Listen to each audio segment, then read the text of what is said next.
வாங்க இன்னைக்கு ராஜவள்ளிக்கிழங்கு வச்சு பாயாசம் செய்யலாம். எப்படி இருக்குதுங்க? இப்படி தான் இருக்கும். இந்த முனையை மட்டும் இப்படி கட் பண்ணிக்கலாம்.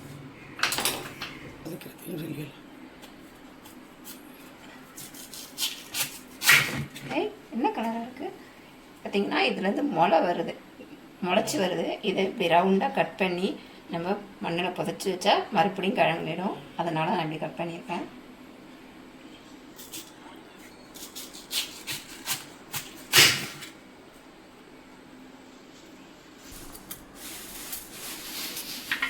கலர் பார்த்தீங்கன்னா பீட்ரூட் கலர் மாதிரி இருக்குது. இது தோலை சீவிக்கலாம். ஆனால் இந்த கிழங்கு கொஞ்சம் அரிக்கும். கருணக்கிழங்கு மாதிரி இது கொஞ்சம் அரிக்கும்.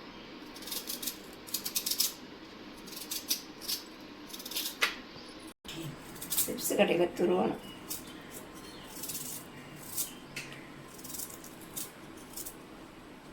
இப்படி பண்ணிக்கிறாங்க.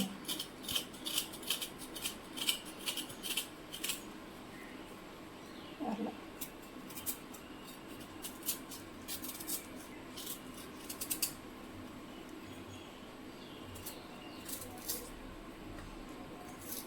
சின்ன பிள்ளையில் வந்து குழிக்குள்ளே ஆழமாக போகும். அது வேறு கிழங்கு ஆழமாக போகும், நீட்டாக போகும். அதுவும் ராஜவள்ளி கிழங்கு தான், ஆனால் அது நீட்டாக போகும்.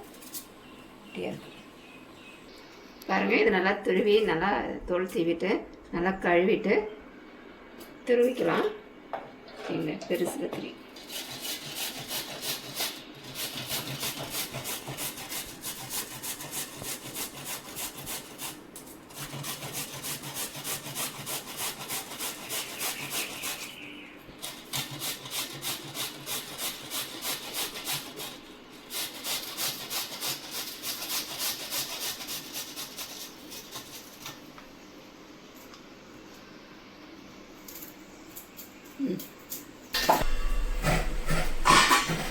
தண்ணி கொதிச்சிருச்சு. நம்ம துருவின கிழங்காய் இவ்வளோ சார்.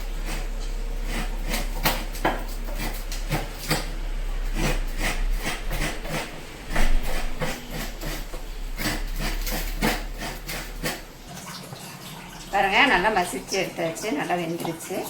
இப்போ இதுக்கு தேவையான அளவு வெல்லம் சேர்த்துக்கலாம். வெல்லம் இல்லைன்னா நாட்டு சக்கரை சேர்த்துக்கோங்க.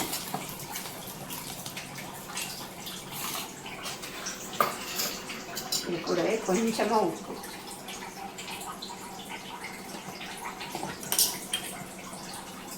ஏலக்காய் தூள்,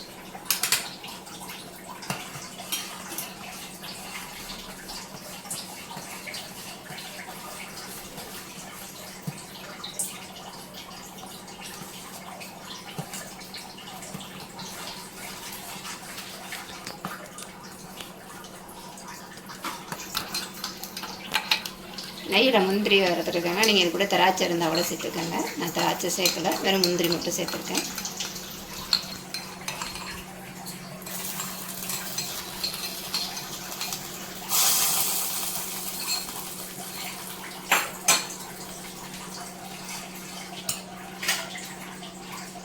கூடவே துருவின தேங்காய் சேர்த்து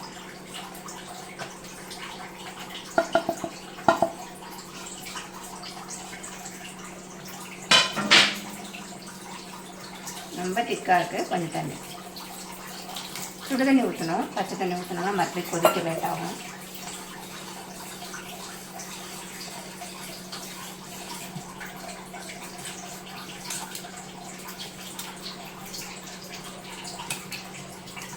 அவ்வளோதாங்க, அருமையான ராஜவள்ளிக்கிழங்கு பாயாசம் ரெடி ஆகிடுச்சு. இந்த மாதிரியே செஞ்சு குழந்தைங்களுக்கு கொடுங்க. உடம்புக்கு நல்லா ஹெல்த்தியாக இருக்கும். பெரியவங்களும் நல்லா சாப்பிட்லாம். சூப்பராக வந்திருக்கு.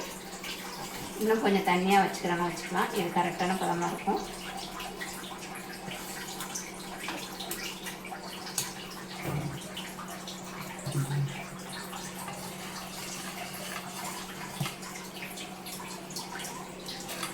வெல்லத்துக்கு பதிலாக நாட்டு சர்க்கரை நாலு சேர்த்துக்கோங்க. தேங்காய், முந்திரி, ஏலக்காய் எல்லாம் வாசனையாக கம்மன்னு வந்துருக்குங்க. ராஜவள்ளிக்கிழங்கு பாயாசம் ரெடி ஆகிடுச்சு. நீங்களும் மிக நிறைய கிடைச்சா செஞ்சு சாப்பிடுங்க. வீடியோ பிடிச்சிருந்தா லைக் பண்ணுங்கள், ஷேர் பண்ணுங்கள், கமெண்ட் பண்ணுங்கள். மறக்காமல் கலை கிச்சன் சேனலை சப்ஸ்கிரைப் சப்ஸ்கிரைப் பண்ணுங்கள். இன்னொரு வீடியோவில் சந்திப்போம். டாடா பாய்.